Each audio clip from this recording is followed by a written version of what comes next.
café e fé, papel e caneta na mão. Porque já vai começar o café diário com uma dose de fé para seu dia.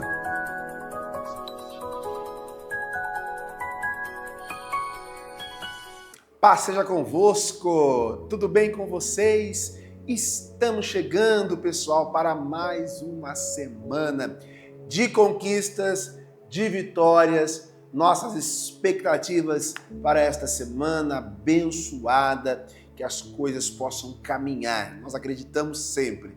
Eu gosto de falar isso com você e te chamar para esse time. Qual time?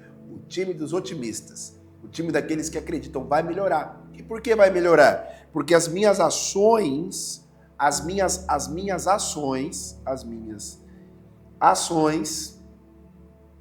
elas revelam o meu destino. As minhas ações revelam o meu destino. Nós estamos aqui numa ação de devocional, de oração, de estudar, de buscar princípios. Então as minhas ações, elas revelam aonde eu vou chegar. As minhas ações revelam o meu destino. Se eu tenho boas ações, se eu sou uma pessoa carregada de otimismo, as minhas ações de trabalho, as suas ações do trabalho. Então, se você, aquilo que você estabeleceu, eu durante hoje, segunda-feira, o que eu faço hoje? Eu faço meu checklist em todas as áreas da minha vida, o que eu pretendo realizar, o planejamento para essa semana. Então, as minhas ações, elas revelam o meu destino. Então, eu estou planejando o que eu vou executar de segunda a sexta da minha vida.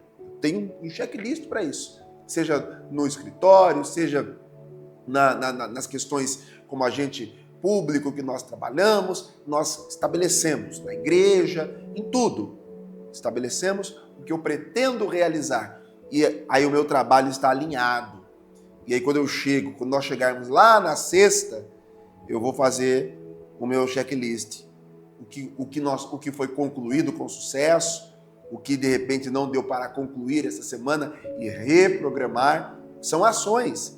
O que determina os meus resultados são as ações que eu estabeleci.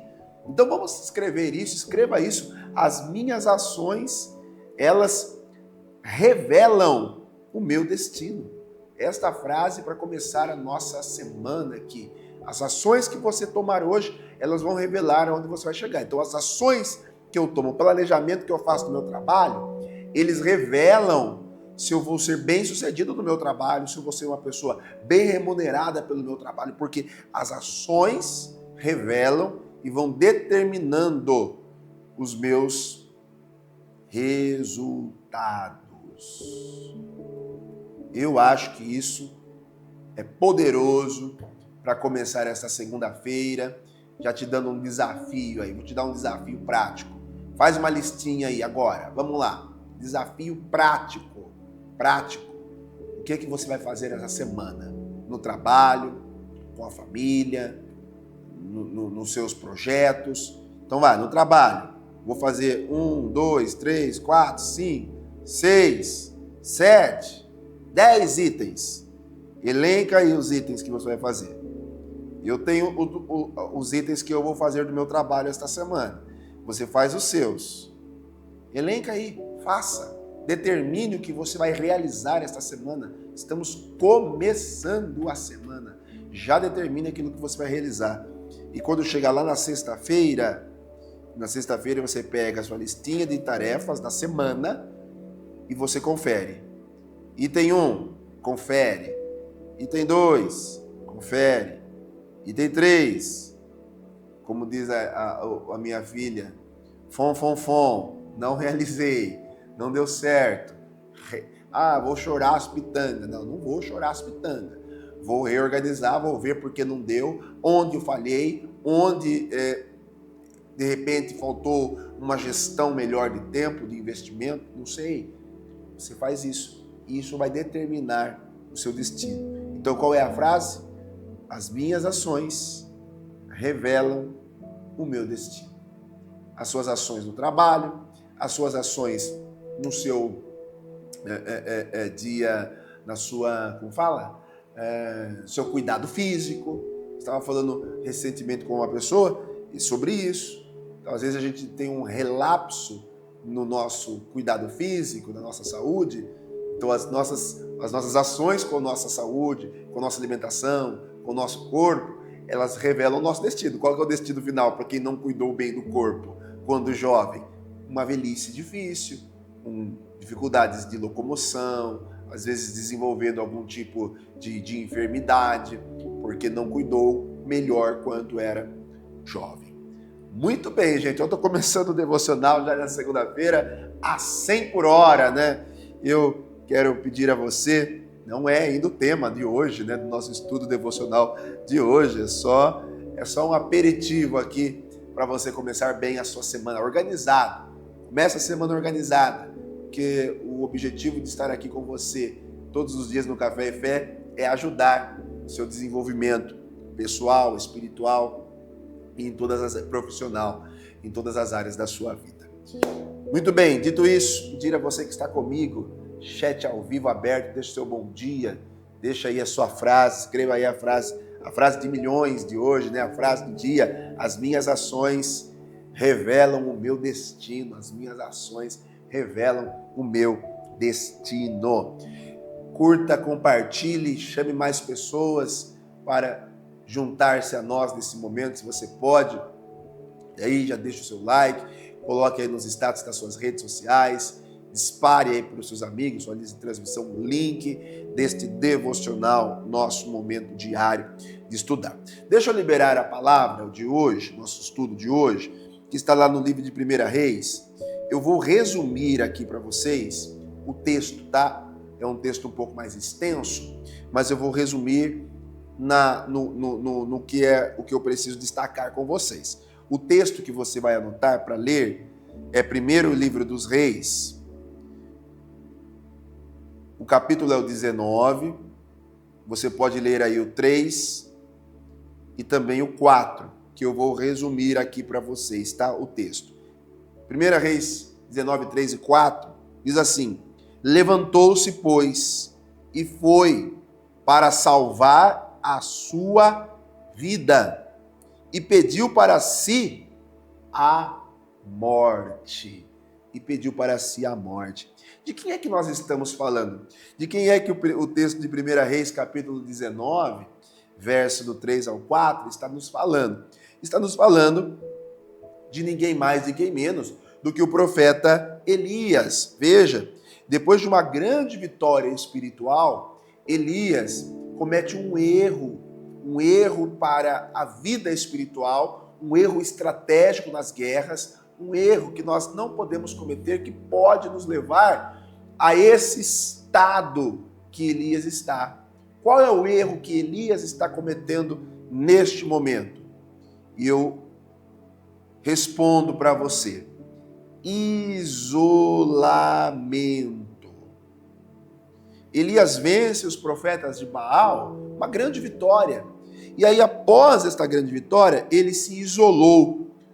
Quando nós nos isolamos, o profeta se isola, Elias se isola, nós vemos o que acontece com Elias nesse isolamento. Ele acaba se enfraquecendo. Ele se enfraquece sozinho. Nas nossas guerras, nós vamos nos enfraquecer. Ninguém vai vencer na solidão.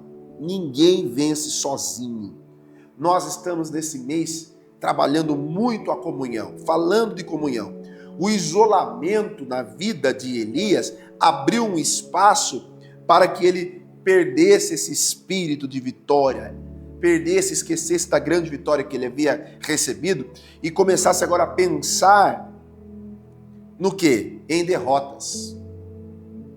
Em pensar que as coisas não iam dar certo, em achar que ele estava sozinho. É um engano você achar que você está sozinho. É fato, e aí nós precisamos discernir as pessoas que vão estar conosco. Nós precisamos, nessa questão de relacionamento, ter maturidade para entender que há pessoas que vão fazer aliança conosco, e esta aliança, estou aqui com a minha arca da aliança, né, falando em aliança, esta aliança, vai durar uma vida inteira. E há outras pessoas que vão caminhar conosco por um período de tempo. E de repente, por seus motivos, seja quaisquer que forem eles, se afastarão.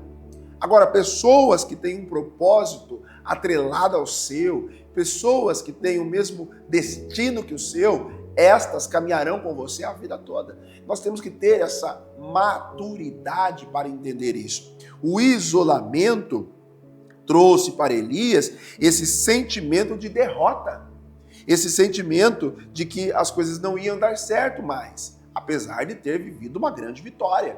E agora, veja o texto de 1 Reis 19, 3 e 4, ele diz, ele pede para si a morte. O isolamento amplifica o desânimo. Então a pessoa já está desanimada. Não vem, não frequenta, não faz, não está perto da família da fé, né? Não está perto de pessoas que te colocam para frente, que te ajudam, que te apoiam. Então essa pessoa, ela vai ter amplificado o seu desânimo. Sozinhos, nossos problemas parecem infinitamente maiores do que eles são. E até porque não tem esse compartilhamento, né? A gente acha que só nós temos problemas. Todos temos problemas. A questão é como nós enfrentamos os nossos problemas. Elias achou que sozinho, se isolando, era uma forma de enfrentar esses problemas. Não é. Isolamento é a pior forma com que você reage diante de um problema. O que nós precisamos diante de um problema é buscar, é orar, é nos aproximar e nos conectar a pessoas de fé, pessoas de princípios, pessoas que estarão conosco, não pelo que nós podemos oferecer para elas. E, mais uma vez, dizer, há pessoas que vão caminhar conosco só no período em que elas acreditam que nós possamos oferecer algo a elas. Quando elas entenderem, não pode me oferecer o que eu preciso, de repente, elas vão se desconectar e está tudo certo. Está tudo certo. E nós não podemos parar a nossa vida ou impedir que outras pessoas se acheguem e blindar o nosso coração e nos isolarmos por essa razão. Deus nos restaura também através de pessoas. Por isso, nós precisamos entender que as pessoas certas são as pessoas que carregam princípios e propósitos alinhados com o nosso. Elias precisou voltar para a sua missão e para a sua comunidade, para os seus irmãos, apesar dele achar que não tinha mais ninguém, né? Que só ele havia sobrado, mas ainda havia 7.000 que não haviam se dobrado. Depois você pode ler toda a história de Elias, mas eu quero destacar essa passagem, porque apesar de Elias ser um profeta, alguém que havia vencido grandes batalhas, ele agora enfrenta comete o erro do isolamento, de não estar em comunhão, e isso amplificou nele um desânimo, uma depressão, uma tristeza profunda, a ponto, gente, o texto está dizendo aqui, de Elias pedir a própria morte. Eu estou falando para você hoje, que talvez esteja amplificando alguns problemas e pensando em desistir, em largar tudo, em abandonar, dizer a você, não pare, não abandone, continue, volte para uma comunidade da fé, você que pertence, volte a pertencer, você que se afastou da sua igreja por um ou por outro motivo, volte, porque você vai se fortalecer, não haverá morte na sua casa, não haverá morte nos teus sonhos, não haverá morte em nenhuma área da sua vida. Você se fortalece para viver em todas as áreas da sua vida uma vida abundante. Faz sentido para você? Para mim faz. Então, ore comigo, ore com fé. Pai, em nome de Jesus, começamos esta semana ligado no 220 e acelerando de 0 a 100 em segundos, porque sabemos que o Senhor pode fazer infinitamente mais do que pedimos, pensamos, sonhamos ou imaginamos. Que a tua boa mão se estenda sobre a vida de cada pessoa, que esta semana seja de planejamentos, mas também de realizações, que nós possamos estar ligados, conectados, em comunhão, que as frustrações e decepções com pessoas não nos levem ao isolamento, mas nos leve a ter um discernimento de nos conectar cada vez mais a pessoas que caminham no mesmo princípio e no mesmo propósito que nós, no nome de Jesus. Amém. Amém, gente? Deus abençoe você, Deus abençoe sua casa. Lembra que é você. As minhas ações revelam o meu destino. As minhas ações revelam o meu destino. Daqui a pouco eu estou de volta, hein? Daqui a pouquinho, segunda-feira, a gente sempre está junto 2 vezes no dia. Que legal, né? Nós estamos de volta daqui a pouco para a Escola de Vencedores, uma aula nova e poderosa para nos trazer ensinamentos, princípios bíblicos milenares que trarão para você uma vida de prosperidade e sucesso. É o que nós estamos trabalhando na Escola de Vencedores, hoje às 19h30. Não perca, se conecte. Põe na sua agenda, põe o celular para despertar e esteja conosco na Escola de Vencedores, 100% online, com você e para você. Muito bem, estamos ficando por aqui. Eu desejo a você paz, proteção e provisão, os 3 P's da prosperidade revelados na Arca da Aliança. Amanhã eu estou de volta, se Deus quiser. O café diário com uma dose de fé para seu dia.